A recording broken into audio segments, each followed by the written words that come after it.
Dragon, ipinanganak sa taon ng 1916, 1928, 1940, 1952, 1964, 1976, 1988, 2000, 2012, 2024.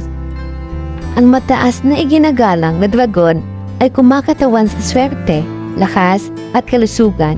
Ang mga ipinanganak sa taon ng dragon ay sinasabing matalino, karismatiko at may tiwala sa sarili, at likas na maswerte at likas na matalino. Ahas, ipinanganak sa taong 1905, 1917, 1929, 1941, 1953, 1965, 1977, 1989, 2001, 2013. Ang ahas ay madalas na tinuturing na pinakamahiwagang hayop at ang pinakamatalino. Ang mga ahas ay natatalinong pilosopo at matatalinong nagsasalita. Ang naglalaman ng mga katangian ng malalim na palaisip. Kabayo, ipinanganak sa taong 1906, 1918, 1930, 1942, 1954, 1966, 1978, 1990, 2002, 2014. Ang mga ipinanganak sa ilalim ng karatulang ito ay naglalaman ng mga katangian ng kapangyarihan, kagandahan at kalayaan. Magnets para sa atensyon, napakahusay ng panatilihing naaaliw ang karamihan. Kambing, pinanganak sa taong 1907, 1919, 1931, 1943, 1955, 1967, 1979, 1991, 2003, 2015. Sa China, ang mga kambing ay kumakatawan sa kapayapaan at kasaganaan. Ang mga ito ay malambot, malikahain, masining sa mga kaluluwa. Mahinang magsalita, ngunit ganap na may kakayahang hawakan ang kanilang sarili. Unggoy, ipinanganak sa taong 1908, 1920, 1932, 1944, 1956, 1968, 1980, 1992, 2004, 2016. Ang mga taong ipinanganak sa taon ng unggoy ay nauugnay sa katalinuhan at pagpapatawa. Ang mga unggoy ay maaaring maging mahusay sa anumang karera, ngunit maaaring maging bata sa kanilang kabataan. Tandang, ipinanganak noong 1909, 1921, 1933, 1945, 1957, 1969, 1981, 1993, 2005, 2017. Ang mga tandang ay lubos na nakakaalam sa kanilang itsura at kilos. Ang kanilang masipag at maaasahang streak ay gumagawa para sa mahusay na material sa pamumuno. Ngunit, ang tandang ay maaaring maging agresibo din at may kakayahan. Aso, ipinanganak sa taong 1910, 1922, 1934, 1946, 1958, 1970, 1982, 1994, 2006, 2018. Ang mga pinanganak sa taon ng aso ay tapat, proteksyon at suportadong mga kaibigan. Gayunpaman, sila ay madaling kapitan ng pag-aalala at sa pag-iingat ng kanilang mga damdamin sa kanilang sarili.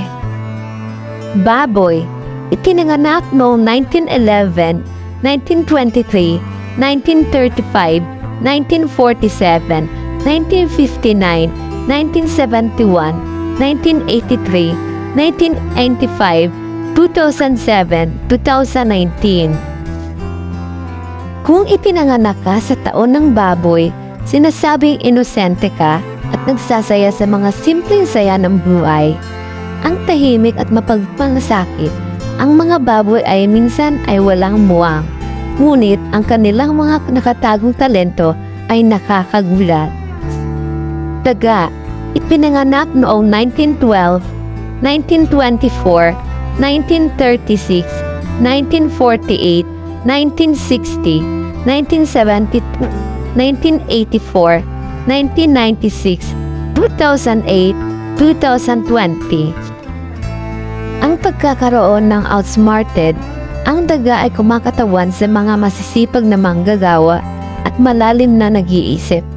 Ang mga ipinahanang sa taon ng daga ay pinaniniwala ang mga organisadong perfectionist at mataas ang layunin sa mga karera tulad ng negosyo at politika. Ang daga ay may ugaling tinatrato nila ang mga kaibigan na parang pamilya. Ox, ipinanganak noong 1925, 1937, 1949, 1961, 1973, 1985, 1997, 2009. Ang malakas at matatag na ox ay isang likas na ipinanganak na pinuno at lubos na nagsasarili. Ang mga taong ox ay hindi masyadong madaldal, ngunit napaka-maaasahan at sumusuporta. Bagamat sila ay sinasabing matigas ang ulo, ang pasensya at katapatan ay sumisikat bilang ang pinakadakilang mga bertod ng ox.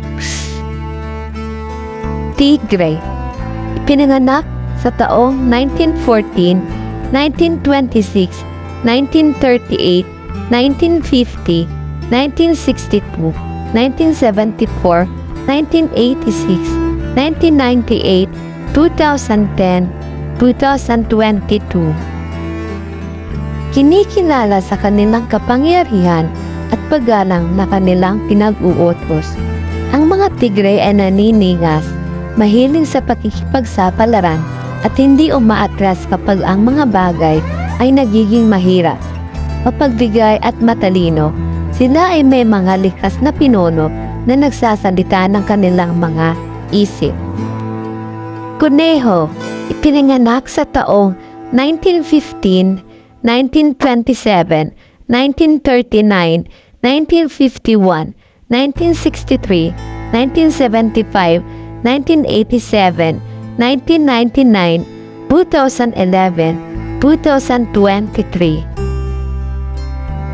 Kung pinakaswerteng hayop sa kanilang lahat, ang mga kuneho ay iginagalang sa kanilang kagandahan at kagandahan ugali. Ang mga kalmadong kaluluwang ito ay kinasusuklaman ang tunggalian at may kakayahan sa sining. Ang mga kuneho ay sensitibo sa pamumuna at pagbabago. Ang mga kuneho ay may matalino at masipag at sinasabing perpektong material ng eskola.